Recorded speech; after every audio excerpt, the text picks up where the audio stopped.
क्या होता अगर आज भी टिटनोबोआ धरती पर जिंदा होता।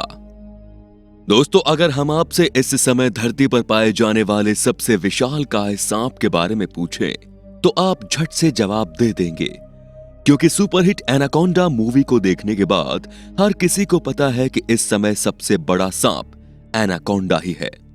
पर तब क्या हो जब हम आपसे बोलें कि आज से 58 मिलियन सालों पहले एक ऐसा सांप दुनिया में रहा करता था जिसका वजन लगभग 1100 किलोग्राम हुआ करता था और उसका साइज 42 फीट यानी कि 12.8 मीटर लंबा हुआ करता था। तो फिर आपका रिएक्शन क्या होगा? जी हां दोस्तों, हम बात कर रहे हैं धरती पर अब तक पाए जाने वाले सबसे विशालकाय सांप टिटनोबोआ की। तो चलिए दोस्तों, जानते हैं कि क्या हो अगर ये विशालकाय सांप धरती पर वापस आ जाए, क्योंकि इस बात की पूरी संभावनाएं हैं। और वो कैसे है, ये हम आपको अपने इस वीडियो में बताने वाले हैं। लेकिन हाँ, वीडियो शुरू करने से पहले आपसे एक छोटी सी रिक्वेस्ट है कि इसी तरह की शानदार वीडियोस को लगातार देखते रहने के लिए चैनल को सब्सक्राइब करना बिल्कुल ना भूलें और हमारी वीडियोस की नोटिफिकेशन सबसे पहले पाने के लिए बेल आइकन को भी जरूर प्रेस कर दीजिए। दोस्तों, हमारी पृथ्वी पर करीब 10 मिलियन सालों तक पृथ्वी के सबसे विशालकाय जीव के रूप में जीवित रहने वाले इस विशालकाय सांप से उस समय के सभी जीव कांपते थे, क्योंकि वो इतना ज्यादा बड़ा था कि किसी भी जीव को अपना शिकार बना सकता था। हम इंसानों को टिटनोबोआ के जीवित रहने के बारे में साल 2009 में पता चला, जब रिसर्चर्स की टीम को कोलंबिया में जमीन के नीचे लगभग 14 मीटर लंबे टिटनोबोआ का कंकाल मिला था।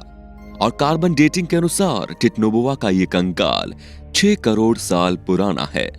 पर हम आपको बताना चाहेंगे कि हमारी पूरी धरती पर इतने विशालकाय सांप का इतना पुराना कंकाल कभी नहीं मिला है।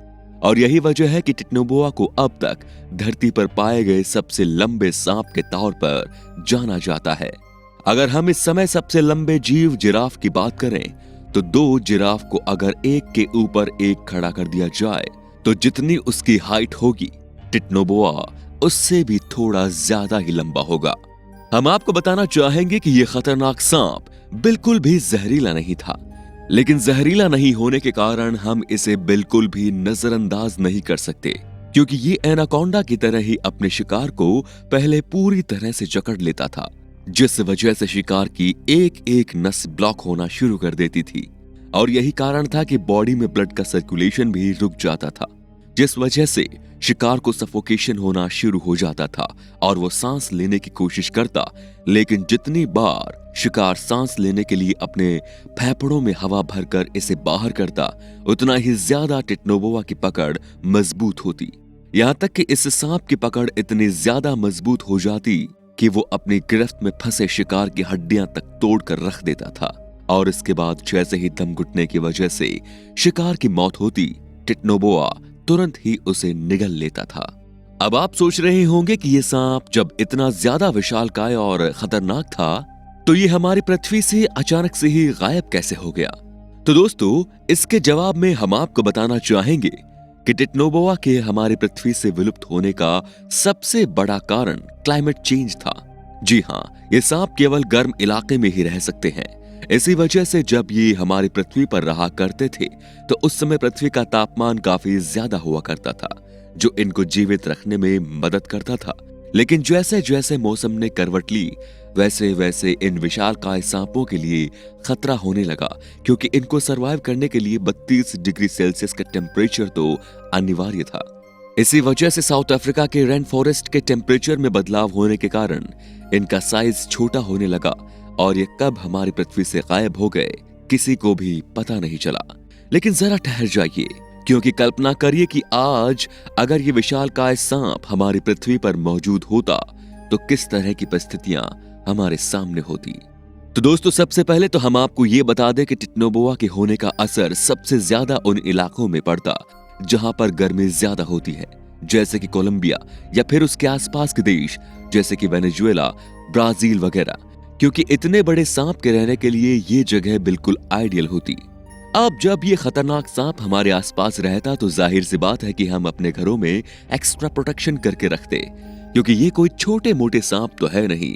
दरवाजे के नीचे से बचने वाली जगह से निकलकर आपके घर में घुस जाएंगे।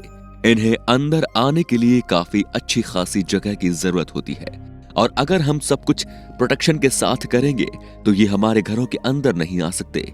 लेकिन अगर हमें इन्हें अपने घरों के आसपास भटकने से भी बचाना है तो अपने अपने घरों के बाहर इलेक्ट्रिक वायरिंग लगवानी पड़ेगी ताकि इनसे बचा सके।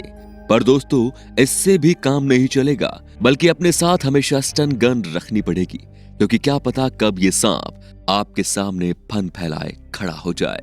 लेकिन बड़े बड़े शहरों में इनका आना थोड़ा और ज्यादा मुश्किल हो जाएगा, क्योंकि वहां पर रहने वाले लोग एक अलग तरह की लाइफस्टाइल जीते हैं, जिसमें अगर कोई भी इस तरह का क्रिएचर देखने को मिला तो तुरंत उसका शिकार हो सकता है, सिवाय इस बात की कि वो कहीं छुपकर ना बैठा हो।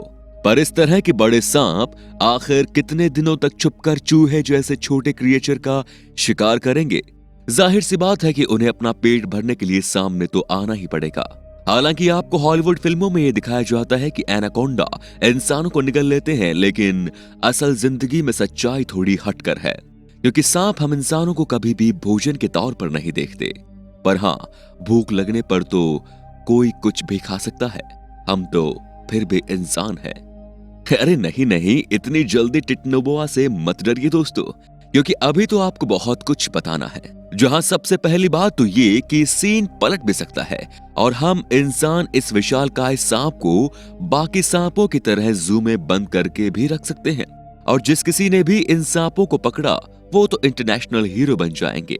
पर इनका पेट भरने के लिए हमें एलिगेटर से लेकर रिवर डॉल्फिन तक के क्रिएचर्स की बलि चढ़ानी पड़ेगी, क्योंकि इनकी भूख इसी तरह के एनिमल्स को खाकर मिटती है। और अगर ये सांप खुले घूमेंगे तो जाहिर सी बात है कि जमीन में रहने वाले तरह तरह के जानवरों को अपनी जान बचाने के लिए काफी मशक्कत करनी पड़ेगी। हालांकि एडल्ट एनिमल्स तो बच जाएंगे, लेकिन उनके बच्चे जो अभी अभी इस दुनिया में आए होंगे वो टिटनोबोआ के चंगुल में जल्दी फंस सकते हैं, और इन सभी के परिणाम स्वरूप फूड चेन पूरी तरह से खराब हो जाएगी, जिस कारण कई सारे एनिमल्स को अपनी जान बचाने के लिए सुरक्षित जगह पर जाना पड़ेगा।